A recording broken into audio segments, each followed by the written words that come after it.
Hi. Today we'll be talking about a topic that might seem a little more like science fiction than established science, though it is. The search for extraterrestrial intelligence, or SETI. With all the discoveries of planets orbiting stars, astronomers are getting more and more confident that some kind of life exists elsewhere in the cosmos. But it's a big jump from microbes under rocks to intelligent creatures. First of all, what do we mean by intelligent life? Would your dog count? How about chimpanzees? No, unfortunately, a planet full of either animal wouldn't cut it. We mean a society that uses technology to communicate. And as you can imagine, it's a question that scientists and everyone else have been curious about for a long time. The scientific quest began in 1960 when astronomer and SETI pioneer Frank Drake first used a radio telescope to look for emissions from a possible ET civilization. Alas, he didn't find any. The next year, Drake organized a conference to discuss whether anybody is out there. He came up with an equation quantifying the different variables that determine how many intelligent civilizations should exist. The meeting used it as a jumping-off point for their discussion. Nowadays, this formula is called the Drake equation. No, not that kind of Drake. It's still Frank Drake we're talking about. And so, what does all this mean? It looks pretty crazy. It's actually quite simple. Each variable represents a different necessary component for intelligent life to thrive.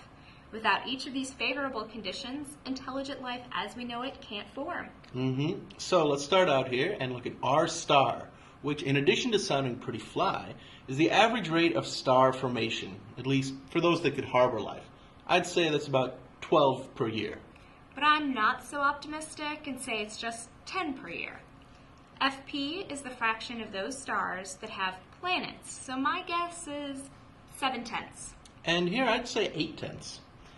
NE is the number of planets around that star that could support life. So I'd say 2. 2 for me, 2. Ah. FL is the fraction of those possible habitable planets where life starts. I say 1. I agree. Put me down for 1 as well. FI is the fraction of those planets where intelligent life forms. And here I'm pretty pessimistic and say just 1/10. I say 2/10. Next, FC is the fraction of those planets with life that produces detectable signals. I think it's somewhat likely, so say 7/10. I think it's even likelier, though. I'd say 9/10.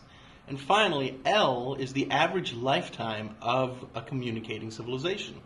I'll go with 10,000 years. And I'm the pessimist here and say 1,000. Oh, that's really pessimistic.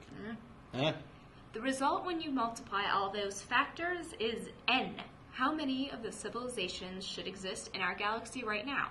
In our case, I got 1,460. And I got 17,280. Pretty different, huh? That's the thing about the Drake equation. You don't actually use it to find an exact value. Instead, you use it as a tool to better understand the different things necessary for intelligent, detectable life to spring up. This particular research, not surprisingly, is the focus of the SETI Institute. Founded in 1984, they systematically monitor the skies for these kinds of signals. Their current big project is the Allen Telescope Array, or ATA. When complete, it'll be an array of 350 radio antennas. After the first 42 were built, the ATA lost its funding, potentially dooming the detector. But then, after a fundraising campaign, enough private donations came in to fund the rest of the project. Yay! But this actually brings up the opposing view of SETI. Some people find it a waste of time and money, and they argue that this research just isn't worth it. Some actually argue that intelligent alien life would prove harmful to us, so we should do our best not to attract any or even seek it out. Regardless of your opinions, remember that SETI really is a serious scientific endeavor. Actual scientists are involved, and so it doesn't have much to do with, a little green man or UFOs. And hey, maybe our opinions on the matter will appear in a future episode. Or maybe not. Well, definitely let us know your thoughts by emailing us or posting in the comments section below. See you next time. Bye.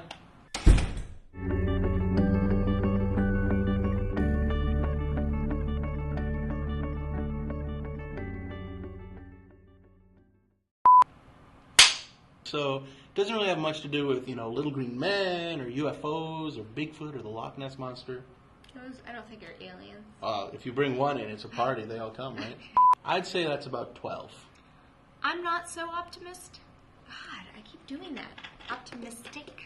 And I'm the pessimistic here. I said that wrong. You're the pessimistic. That's the thing about the Drake equation.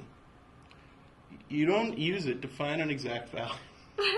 Julie, What was going you're on? making fun of me. Both of us were like, okay. It's going goofy. If I go like this, kind of like either shake your head or go like this or something. That will look a little weird. Here is where it's happening. Yeah, I keep seeing him go like this, and I was like, who is he talking about? Is that you? Or that?